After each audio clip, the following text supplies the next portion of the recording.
Hello, beautiful people. It's so good to be here. Greetings from Los Angeles.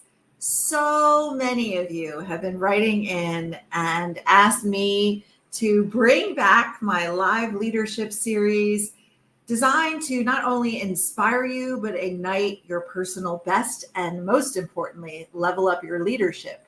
Because it's your leadership that I believe is where the magic happens and also the opportunity lies. So, greetings if we're meeting for the first time. If you haven't been in my audience or you aren't currently watching my TV show, which is broadcast on the Motivation and Success TV network, my entire mission and purpose in this world I've discovered is to help people level up and find the courage to speak up, stand out, and shine everywhere they go and in everything they do. But it was only 4 years ago that I personally realized I was holding myself back. Because you see, as a kid, I had a moment that defined not only my future, but unlocked amazing, beautiful dreams and goals. And it happened when I was 14 years old in high school. You see, my assistant principal gave a very short talk.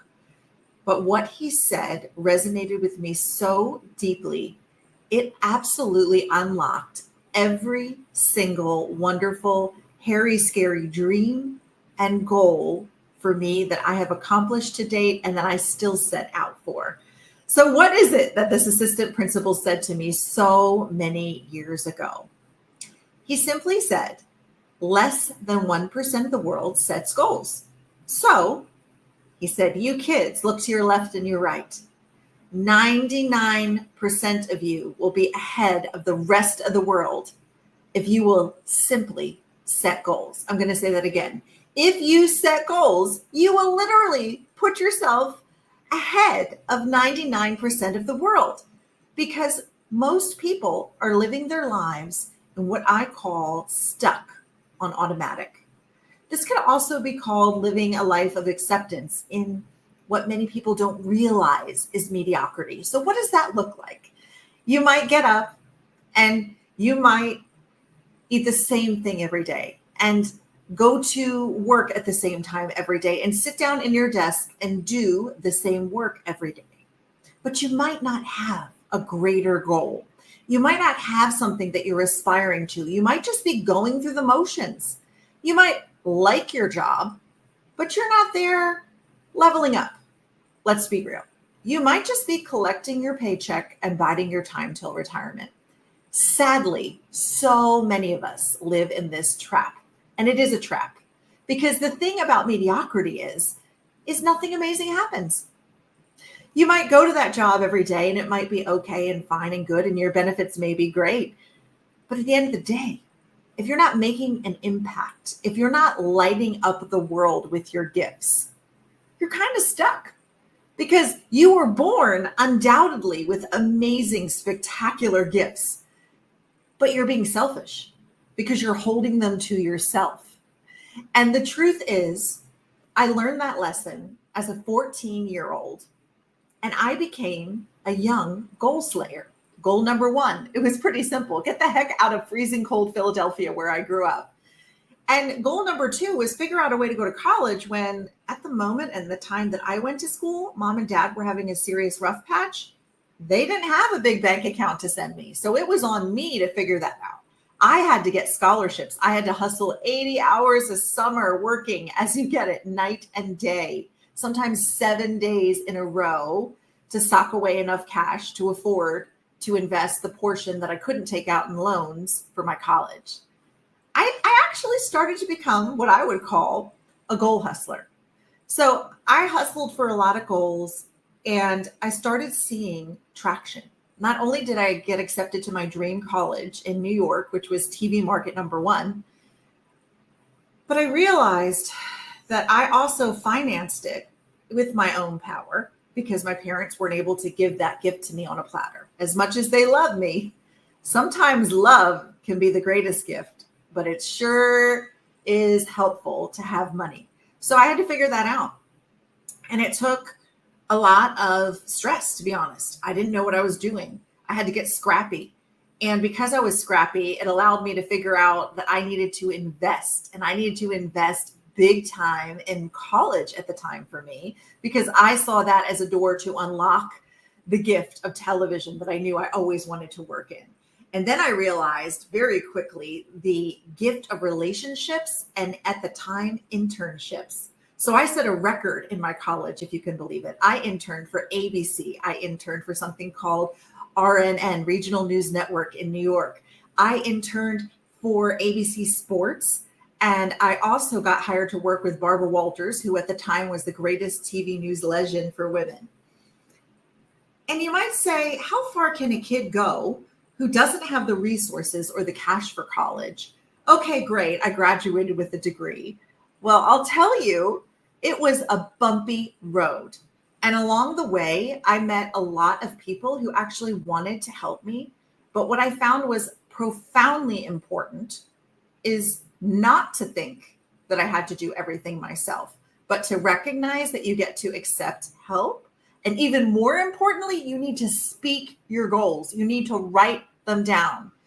I have friends who are always saying, I never hit a goal if I didn't write it down, right? So being a goal slayer was a game changer for me in life, but I had a lot of tough lessons to learn.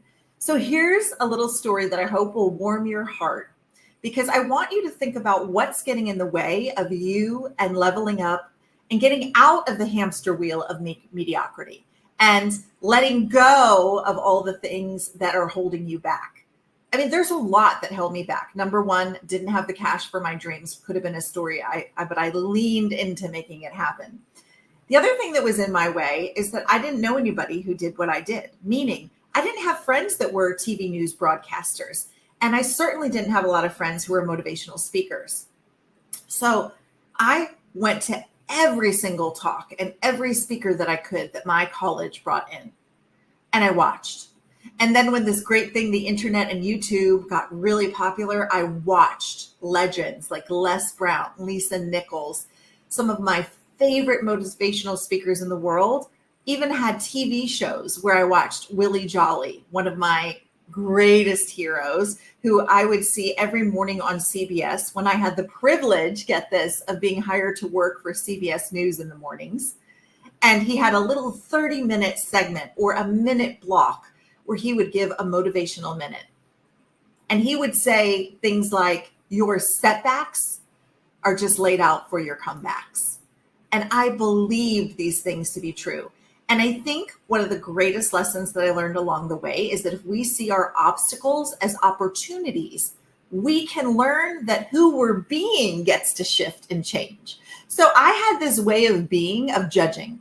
I judged everybody. I hated people who got to move to California because I had a story that they had something or an opportunity that I just couldn't figure out. All my life, I wanted to move west. I grew up on the East Coast, freezing and bitter.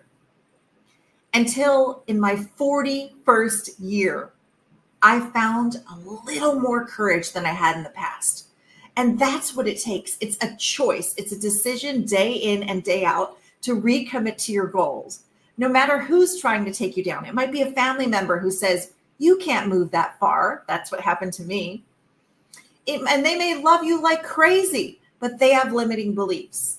They may not know what you're capable of. And I'm here to tell you, you don't even know what you're capable of until you push your limits, until you've been stretched, or as I like to say, your back is in a corner. Those moments and what you do in those moments define you. Are you the person who cries, who becomes a hermit? I had a nickname for myself until I got leveled up into my leadership, and it was a mermit. That's a Meredith hermit. I would just hunker down when I was miserable or stressed or overwhelmed. I wouldn't phone a friend. I wouldn't burden my family with the issue. I had a story that I just had to power through and suffer. Well, that's ridiculous. The greatest leaders have mentors. They have accountability partners. They have a dear friend who holds them high and sees them at their greatest and has the strength to tell them not what they want to hear, but what they need to hear. So today, I would like to ask you, how far are you willing to go? What are you willing to do to be what it takes? Notice I didn't say have, but to be what it takes. Ways of being include being courageous, being committed. What gets you off your game more than anything is your quitter, your doubter. Your quitter and doubter are really powerful because if you don't know the neuroscience behind it, 90% of our decisions are governed by what's called the subconscious.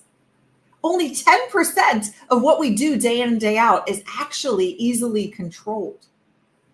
So if that's the case, fill me up. The way you fill your subconscious is you might listen to a mantra over and over again. You know, when I get on stage, I say the same thing every single time. If you'd like to know what it is, I'd be happy to share. It starts with, I could help somebody today because a speaker changed the course of my life. One speaker said one thing and it changed the course of my life. And I also have to remember that there is a gift that we all have. If my greatest gift that I've been given here on earth is to help people shift into their greatness, see what's possible when they don't, then shame on me if I'm not out there speaking every day. Shame on me if I am not telling people where I see their blind spot, because a lot of people shirk away from difficult conversations. Great leaders tell you what's not working so that you can shift into what is working. So what's holding you back from your greatest goal is actually you. It's not money, it's not time, it's not circumstance. And I promise you, it is your leadership. Great leaders know that our work is never finished and never done. I am never going to be my personal best, but put me in my grave if I am done trying. Wait a minute, forget the word trying. If I am done leveling up. What does it take to be extraordinary at what you do? What if you showed up to work and let go of this story of automatic and said, I'm going to be my best today? And what that looks like isn't being good at what I do or even great. I'm going to operate and aim for excellence. Excellence is what unlocks the magic. Excellence is where you can lift a team, a room, an organization, and most importantly, you can alter the course of your life in all the good ways. 4 years ago, I found the courage, of course, to come to California. But I got a little scared when I got here. Do you ever have a dream and then you just felt yourself coiling into your fear, pulling back? And I took a job. I had the greatest speaking gig and I flew back and I became panicked. Los Angeles is an expensive place to live. Luckily for me, I hated that job. I mean, with a passion. My boss was the worst. Thank you. What a gift.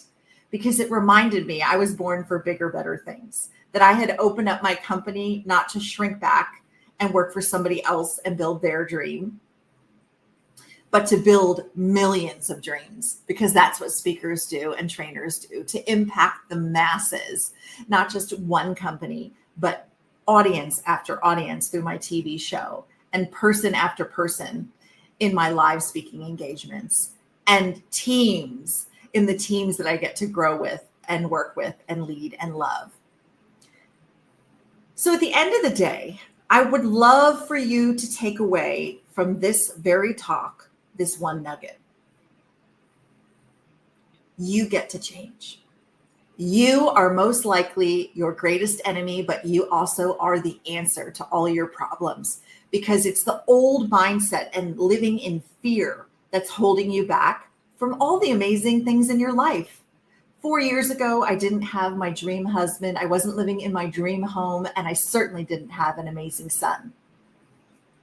And far beyond that, I have built this career and life that I love, traveling to companies, working with teams that are just committed, not to just showing up, but being their best and leading their communities and their companies and their teams with excellence, not aiming for good or great, but leveling up in every way and knowing it's a daily battle. So I invite you to write down one big, hairy, scary goal. We have just over 4 months left in the quarter. What are you committed to creating? What are you sharing from your greatest gifts? Are you? Let's be honest. This is the year that my new book is coming out. And I hope that not only will I be able to reach millions through my TV show and through the audiences that I impact by all these amazing speaking engagements that I am honored to be booked and paid to deliver, but imagine the reach if I'm doing that. And not only am I on television, not only am I on stage, but there's always more that you get to give. And my story is filled with setbacks that I have turned into comebacks. And it was not easy, but I wouldn't change a thing because it's my one and only story, just like you have an amazing story. And so you might be in the setback, but I invite you to shift into believe that you were born to make the comeback. I know you know somebody out there doing something amazing. Whatever you do, please don't keep it to yourself. And if you enjoyed this segment and it gave you a little bit of inspiration, take a little time and share the love and share the segment. Thanks for watching. Have an amazing day and keep shining.